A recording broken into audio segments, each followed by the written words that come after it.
ඔයා මේ වීඩියෝ එක බලන ගමන් හිතන්න මේ වීඩියෝ එකේ ඉන්න කෙනා ඇත්තටම ඉන්න කෙනෙක්ද එහෙමත් නැත්නම් AI වලින් ජෙනරේට් කරපු කෙනෙක්ද කියලා. ඉතින් AI තාක්ෂණය අද වෙනකොට අපිට හිතා ගන්නවත් බැරි තරම් දුරට දියුණු වෙලා තියෙනවා. ඇත්ත සහ බොරුව කියන දේ මොකක්ද කියන දේවත් අපිට හරියට තේරුම් ගන්න බැරි වෙන තරමටම.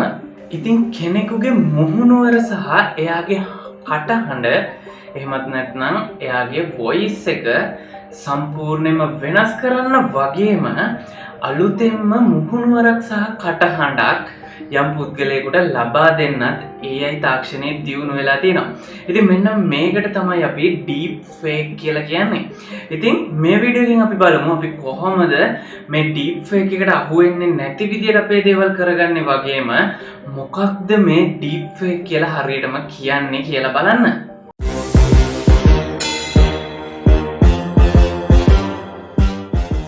පළවෙනි ප්‍රශ්නේ ඩීප් ෆේක් කියන්නේ මොකක්ද? ඉතින් ඩීප් ෆේක් කියලා කියන්නේ ඇත්තටම ආටිෆිෂියල් ඉන්ටෙලිජන්ස් සහ මැෂින් ලර්නින් භාවිතා කරලා හදන වීඩියෝ එකක්, ඉමේජ් එකක් එහෙමත් නැත්නම් ඔඩියෝ ක්ලිප් එකක් වෙන්නත් පුළුවන්. ඉතින් සරලවම කිව්වොත් AI එකකට කෙනෙකුගේ මූණ මොන වගේ දේ වගේම මෙයාගේ කටහඬ මොන වගේ කටහඬක් වෙන්න ඕනේ, ඒ වගේම මෙයාගේ හැසිරීම් රටාවල් මොන වගේද කියලා අපි දත්ත ටිකක් ලබා දුන්නම AI වලට හැකියාව තියෙනවා මෙන්න මේ විදියට පුද්ගලයෙක්ව කෘත්‍රිමව නිර්මාණය කරගන්න. ඉතින් උදාහරණයක් විදියට යම්කිසි කෙනෙක් කවදාවත් නොකියපුම දෙයක් කියනවා වගේ මේකෙන් හදන්නත් පුළුවන්. ඒ වගේම තවත් කෙනෙකුගේ මුහුණුවරක් වෙනත් කෙනෙකුට ලබා දෙන්නත් මේක හරහා හැකියාව තියෙනවා. ඒ වගේම තවත් කෙනෙකුගේ කටහඬක් ඒ විදියටම අනුකරණය කරන්නත් AI වලට හැකියාව තියෙනවා. ඉතින් මේ ඩීප් ෆේක් කියන වචනය අහපු ගමන් ඔයාට හිතෙන්නේ මොකද්ද? ඩීප් ෆේක් කියන වචනය අහපු ගමන් ගොඩ දෙනෙකුගේ ඔළුවට යන්නේ මේක නරක දෙයක් කියන දේ ගැන. ඉතින් ඇත්තටම ඩීප් ෆේක් කියන්නේ නරක පැත්තක් තියෙන්න පුළුවන්. හැබැයි මේ ඩීප් ෆේක් කියන තාක්ෂණය හරහා අපිට ගොඩක් හොඳ දේවල් කරන්නත් හැකියාව තියෙනවා. ඉතින් මම එකින් එක ගොඩක් විස්තර කරන්න බලාපොරොත්තු වෙන්නේ නැහැ. ඉතින් මම ඔයාලට උදාහරණ කීපයක් විතරක් කියන්නම්. ඉතින් ෆිල්ම් ඉන්ඩස්ට්‍රි එකේදී අපිට මේ ඩීප් ෆේක් කියන එක සහ ඉෆෙක්ට්ස් යොදාගෙන ගොඩක් ලොකු දේවල් කරන්න හැකියාව තියෙනවා. ඒ වගේම භාෂා පරිවර්තනය වගේ දේවල් වලදීත් මේ ඩීප් ෆේක් එක අපිට ගොඩක් උපකාරී වෙනවා. ඒ වගේම තවත් උදාහරණයක් විදියට අධ්‍යාපන ක්ෂේත්‍රයට ඩීප් ෆේක් කියන තාක්ෂණය ගොඩක් භාවිතා කරන්න හැකියාව තියෙනවා. ඉතින් ඔන්න ඔය විදියට ඩීප් ෆේක් ගැන ගොඩක් නරක දෙයක් කියන විදිහට හිතාගන්නේ නැතුව අපිට හැකියාව තියෙනවා ඩීප් ෆේක් කියන්නේ එක්තරා විදියක ටූල් එකක් සහ එක්තරා විදියක නිර්මාණයක්. ඉතින් මේක හොඳද නරකද කියන එක සම්පූර්ණයෙන්ම රඳා පවතින්නේ අපි මේ තාක්ෂණය භාවිතා කරන්නේ මොන වගේ දෙයකටද කියන දේත් එක්ක. හරි, ඉතින් අපි දැන් ඩීප් ෆේක් පොඩ්ඩක් සුද්ධ කරගත්ත හින්දා මම කල්පනා කරා ඇත්තටම ඩීප් ෆේක් වල තියෙන නරක පැත්තත් මේත් එක්කම කතා කරලා ඉන්න. ඉතින් ඩීප් ෆේක් කියන තාක්ෂණය වැරදි පුද්ගලයෙක් අතට ගියොත් කොහොමද මේක බලපාන්නේ කියන දේ ගැන අපි කතා කරමු. ඉතින් මේකෙදි තියෙන නරකම දෙයක් තමයි ෆේක් නිවුස් ජෙනරේට් කරන්න හැකියාව තියෙනවා මෙන්න මේ ඩීප් ෆේක් යොදාගෙන. ඉතින් AI හරහා ඇත්තටම මේ ලෝකේ නොපවතින වැරදි නිවුස් එකක් හදලා මේක මුළු ලෝකෙම මිනිස්සු අතර යවන්න බොහොම පොඩි කාලයක් ගත වෙන්නේ. මොකද මේක බොහොම ඉන්ටරෙස්ටිං විදියට ඒකට කතාවක් ගොඩනගලා මේක කරගෙන යන්න AI තාක්ෂණය ගොඩක් දක්ෂයි මේ විදියට මේ වගේ නිවුස් ජෙනරේට් කරන්න. ඉතින් ෆේක් නිවුස් වලට මෙන්න මේ ඩීප් ෆේක් එක යොදාගත්තොත් මේක ගොඩක් භයානක ප්‍රතිඵල ඇති කරන දෙයක් වෙන්න පුළුවන්. ඉතින් ඒ වගේම ඔන්ලයින් ස්කෑම්ස් ගොඩක් සිද්ධ වෙනවා මෙන්න මේ ඩීප් ෆේක් කියන තාක්ෂණයත් එක්ක. ඉතින් මම එක උදාහරණයක් ඔයාලට කියන්නම්. ඔයාලට තේරෙයි එතනින් ඉස්සරහට කොහොමද මේක ස්කෑම්ස් වලට යොදාගන්නේ කියන දේ ගැන.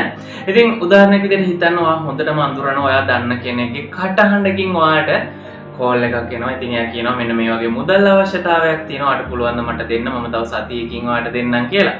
ඉතින් මම හිතන්නේ මීට වඩා මම මේක එක්ස්ප්ලেইন කරන්න අවශ්‍ය නැහැ කොහොමද ඩීප් ෆේක් එක ඔන්ලයින් ස්කෑම්ස් වලට සම්බන්ධ වෙන්නේ කියන දේ ගැන. ඒ වගේම අපි හිතමු ඔයා ලංකාවේ හිමත් නැත්නම් මුළු ලෝකෙම හොඳ රෙපියුටේෂන් එකක් තියෙන පුද්ගලයෙක් කියලා.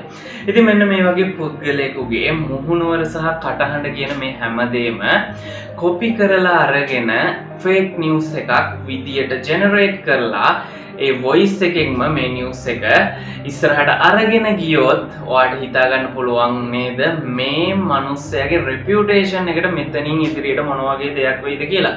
ඉතින් ඩීප් ෆේක් යොදා ගන්නවා දැනටත් ලෝකේ මිනිස්සුන්ගේ රෙපියුටේෂන් එක ඩවුන් කරන්නත් මෙතඩ් එකක් විදියට.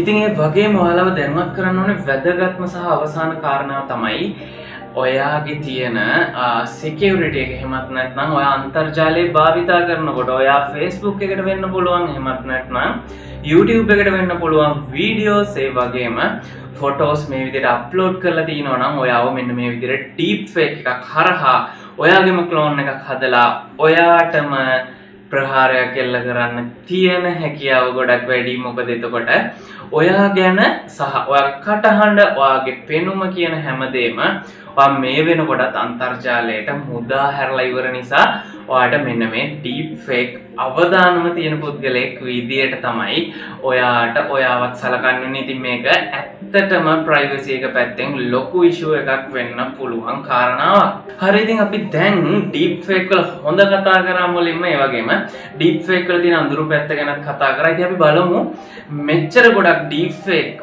මේ අන්තර්ජාලය හරහා තියෙනවා අපි කොහොමද ඩීප් ෆේක් එකක් අඳුරගන්නේ කියන දේ ගැන. ඉතින් මේක ගොඩක්ම වැදගත් කොටසක්. ඉතින් ඩීප් ෆේක් එකක් අඳුරගන්නකොට මුලින්ම කරන්න ඕනේ දේ තමයි මේ නිවුස් එක අප්ලෝඩ් වෙලා තියෙන්නේ මොන වගේ සෝස් එකකින්ද කියන එක හොයන එක. මේක තමයි පළවෙනිම කාරණාව. ඉතින් මේක පිළිගන්න පුළුවන් වෙරිෆයිඩ් තැනකින්ද මේක අප්ලෝඩ් වෙලා තියෙන්නේ. එහෙමත් නැත්නම් මොකක් හරි ෆේක් account එකක් හරහාද මේක අප්ලෝඩ් වෙලා තියෙන්නේ කියන දේ මුලින්ම බලලා ඉන්න ඕනේ. මේක ෆේක් නිවුස් එකක්ද නැද්ද කියන දේ ගැන හොඳ අවබෝධයකට එන්න.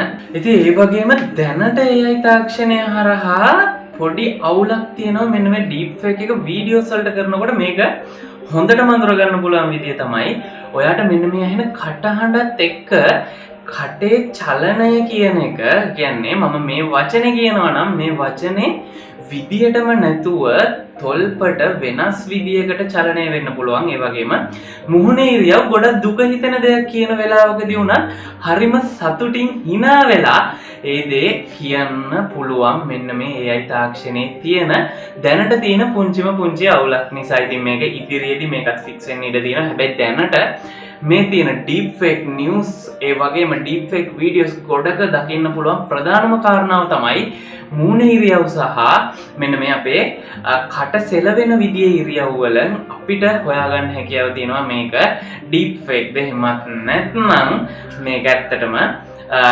ජෙනුයින් වීඩියෝ එකක්ද කියන දේ ගැන. ඒ වගේම ඒකේ කටහඬේදී ප්‍රොනවුන්ස් කරන විදියෙන් අපිට සමහර තැන්වල හොයන්න පුළුවන් මිනිස්සෙක් නෙවෙයි මේක කියන්නේ. මේක බොහොම ලේසි වචන වුණත් හරි අමුතු විදියට විකෘති කරලා ඇදිලා යන ගතියක් තියෙනවා. ඉතින් අන්න ඒකෙනුත් අපිට මෙන්න මේ ඩීප් ෆේක් දැනට හොයාගන්න හැකියාව තියෙනවා. මම දන්නේ නැහැ අනාගතයේදී මේ දේවල් 100%ක්ම නැති වෙන ගානට AI තාක්ෂණය දියුණු වෙන්නත් ඉඩ තියෙනවා.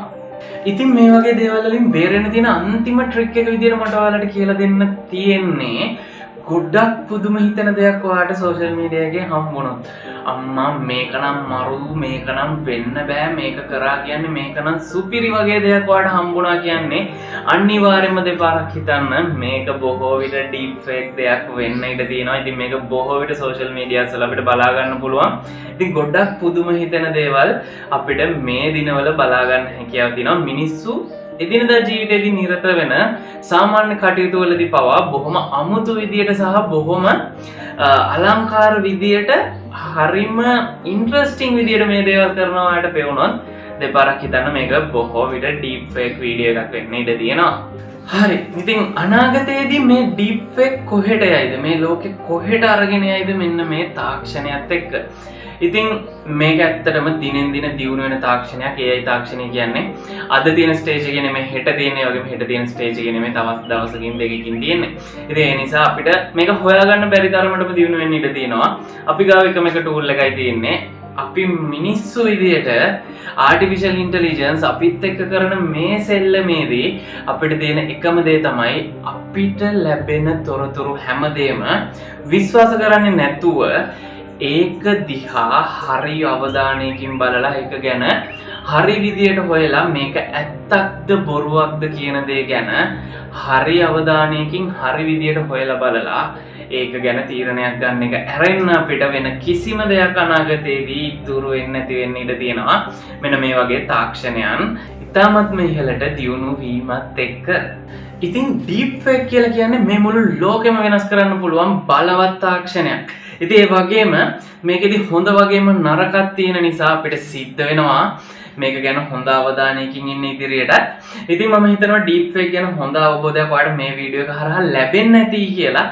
ඒ වගේම මේ වගේ තාක්ෂණයන් ගැන ඉස්සරහටත් ඔයාලත් එක්ක කතා කරන්න අපි හැමදාමත් වගේ සූදානම්ින් ඉන්නවා. ඉතින් ආරාධනා කරනවා ඩයරික්ස් ගයිඩ් YouTube channel එක subscribe කරගන්න. මේ වගේම වීඩියෝ එකක් ආයෙත් අප්ලෝඩ් කරපු ගමන්ම මේක notification එක කරහා ඔයාගේ mobile phone එකටම ගෙන්න ගන්න අවශ්‍යයි නම් එහා පැත්තෙන් තියෙන bell icon එකත් ඕල් කරලා තියාගන්න. ඉතින් මේ වගේම වීඩියෝ එකකින් ආයෙත් ඔයාලව හම්බ වෙන බලාපොරොත්තු වෙන අදට අපි සමු ගන්නවා.